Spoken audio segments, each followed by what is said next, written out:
Halo kamu Demi Masa, kembali lagi bersama Demi Masa. Pada kesempatan kali ini, Demi Masa akan membahas tentang Nyi Roro Kidul dan Presiden Soekarno yang menikah hingga membangun istana. Bagaimanakah kisahnya? Tidak usah berlama-lama lagi, langsung saja kita simak. Banyak cerita yang menghubung-hubungkan Ratu Pantai Selatan dengan sosok sejumlah pemimpin di negeri ini. Salah satunya yaitu kisah Nyi Roro Kidul dan Soekarno yang merupakan mitos paling terkenal. Legenda Nyi Roro Kidul begitu terkenal sebagai sosok yang menguasai Pantai Selatan. Sosoknya pun sering dikaitkan dengan sejumlah fenomena di negeri ini. Maka dari itu, tidak heran jika Nyi Roro Kidul selalu menjadi perbincangan masyarakat dari zaman kerajaan hingga era modern seperti sekarang. Di antara sekian banyak cerita mengenai Ratu Pantai Selatan yang melegenda ini, terdapat sebuah cerita yang cukup unik. Ternyata ada sebuah mitos yang menceritakan bahwa Nyi Roro Kidul memiliki hubungan spesial dengan Presiden Soekarno. Berdasarkan penelusuran dari berbagai sumber, diketahui bahwa Soekarno memang pernah menyebut nama Nyi Roro Kidul dalam berbagai acara. Misalnya saja dalam sebuah pidato di Istana Merdeka pada 17 Juli 1959 saat melantik R.M. Marta Dinata sebagai Kepala Staf Angkatan Laut. Dalam kesempatan itu, Soekarno menceritakan sejak era Mataram Islam, terdapat tradisi bahwa seorang raja dapat menjadi besar jika beristrikan Nyi Roro Kidul. Kemudian, dalam Musyawarah Nasional Maritim pada 23 September 1963, nama Nyi Roro Kidul juga kembali muncul. Kepercayaan ini berisi satu simbolik, bahwa tidak bisa seorang raja, bahkan tidak bisa sesuatu negara di Indonesia ini menjadi kuat jikalau tidak dia punya raja kawin beristrikan Ratu Roro Kidul, kata Soekarno pada kala itu. Banyak yang menafsirkan maksud pidato dan sambutan itu adalah menggambarkan bahwa Indonesia bisa kuat jika menguasai lautan. Kisah Nyi Roro Kidul dan juga Soekarno konon keduanya telah melangsungkan pernikahan gaib. Diceritakan bahwa warga tepi pantai Citepus, Sukabumi, Jawa Barat sering melihat Soekarno datang berkunjung ke kampung tersebut. Hingga akhirnya pada tahun 1960 sebuah istana Presiden Republik Indonesia dibangun di bibir pantai Citepus.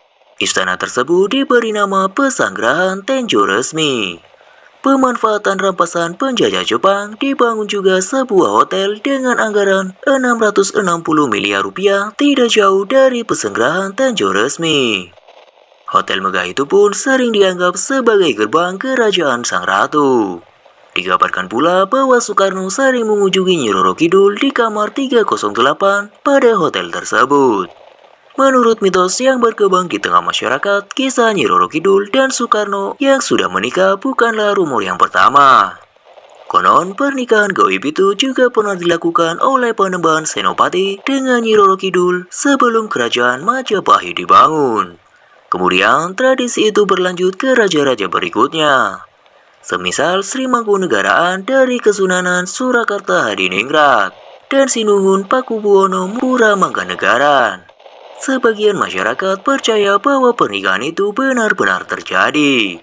Namun, ada juga yang percaya bahwa pernikahan tersebut hanyalah simbolik yang menandakan sebagai pemimpin mereka harus mempertahankan kekuasaannya atas lautan. Pernikahan antara Soekarno dan Nyi Roro Kidul juga tertulis dalam buku Dunia Batin 2 Macan Asia, Pengalaman-pengalaman Spiritual Bung Karno dan Pak Harto. Di buku tersebut diceritakan bahwa kawin disimbolkan sebagai upaya Soekarno memperkuat bangsa Indonesia dari segi maritim atau laut sebagaimana pada zaman kerajaan Majapahit dulu.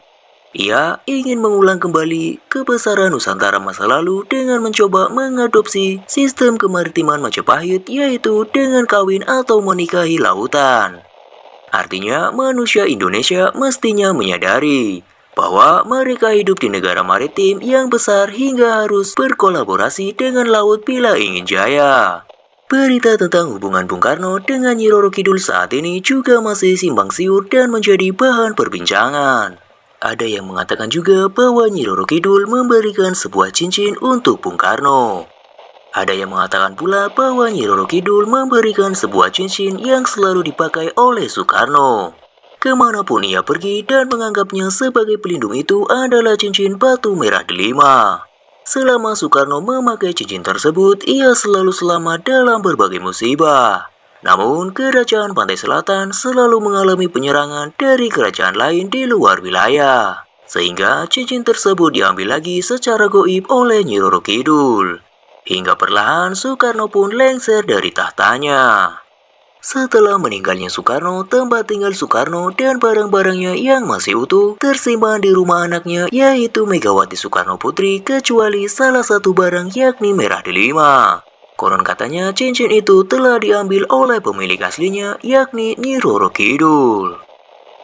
Demikianlah kisah tentang Nyi Roro Kidul dan Presiden Soekarno yang dikabarkan telah menikah. Bagaimana menurut Kamera Masa? Jika Kamera Masa memiliki pendapatnya tersendiri, tulis saja di kolom komentar. Sampai jumpa di kisah-kisah selanjutnya.